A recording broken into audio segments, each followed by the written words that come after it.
उम्मीदवार रमन भल्ला ने कहा है कि बीजेपी के दौरे हुकूमत में जम्मू के लोग काफी परेशान हैं और जम्मू के लोगों के मसाइल बढ़ गए हैं। लोगों की दिक्कतें जब रोजगार कहीं नहीं रहा, रोजगार के घोटाले सामने आए और 12th पास करने वाले बच्चों को भी पंजाब और हरियाणा में CUT को इंट्रोड्यूस करके उनको भेजा पड़ा, तो लोग तो परेशान थे, परिवार परेशान है, क्योंकि इन्वेस्टर जम्मू कश्मीर में कोई नहीं आया कि जिसके माध्यम से हम प्राइवेट सेक्टर में भी नौजवानों को रोजगार दिला पाते। हेल्थ इंफ्रास्ट्रक्चर यहाँ पे कोई इतना उभर के नहीं आया। कितनी देर पहले उद्घाटन यहाँ पे हुआ, लोगों ने बंद करके 3 दिन जम्मू एम्स लिया, तो अभी तक उसके कहीं पे ग्राउंड में वो पोजीशन नहीं है। लोग महसूस करते हैं कि जहाँ पे 3500 स्कूल से ज़्यादा इन लोगों ने बंद कर दिए, रोजगार कहीं नहीं दिया, टीचर्स को लिस्ट भी नहीं निकाल पाए, तो कसूर तो भाजपा का है। ये टैक्स वसूलने वाली सरकार है, यहाँ पे टैक्स टेरर क्रिएट करने वाली सरकार है। GST CGST लोकल दुकानदार थे वो मारे गए, ट्रांसपोर्ट सेक्टर ने ज़्यादा हिट यहाँ पे किया। टूरिस्ट पिलग्रिम स्टेट होने के नाते टूरिस्ट डेस्टिनेशन सेंटर जम्मू में ये बना नहीं पाए, तो लोगों को दुख इस चीज़ का था कि रिफ्यूजी काफ़ी तबका इस इलाके में है।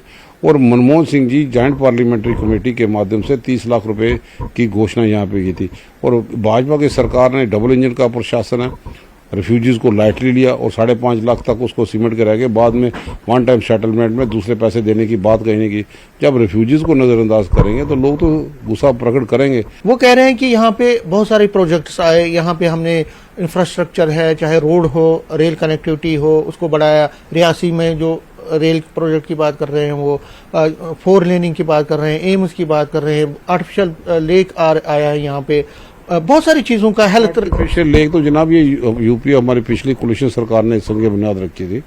और जो रोड इंफ्रास्ट्रक्चर है उसकी अपग्रेडेशन है, वो तो पहले नेशनल हाईवे तो था, अपग्रेडेशन कोई नया प्रोजेक्ट यहाँ पे नहीं होता। और कहाँ पे सुरसर लेक ये बना पाए, मानसर लेक कहाँ पे, ये जम्मू का एक इम्पॉर्टेंट रिलीजियस भी इमोशन के साथ लोग जुड़े हैं, तो उसको कहाँ पे ये डेवलप कर पाए। और यहाँ पे अगर आर्टिफिशियल लेक की बात करें, ये कांग्रेस का टाइम का प्रोजेक्ट था, 10 साल इन लोगों ने यहाँ पे लगा दिए। तो जो बातें बड़ी बड़ी करते हैं, और बातों के मुताबिक कोरोना के मुताबिक कितने लोगों ने जाने यहाँ पे चली गई, उनको प्रॉपर रिलीफ अभी तक नहीं दे पाए। बुजुर्गों की पेंशन यहाँ पे बंद हो गई, विधवाओं की पेंशन बंद हो गई, इतनी फॉर्मेलिटी कर दी, वो लोग पूरा नहीं कर सकते।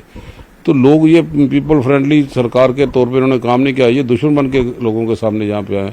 लोग इन पे जो भरोसा करते थे, जब रियासत का दर्जा छीना गया, हमारी लैंड गारंटी जो थी हमारे पास, उसकी प्रोटेक्शन थी, अब घर में बैठ के गरदौरियाँ कैंसिल कर दो, लोग गुस्सा तो प्रकट करेंगे।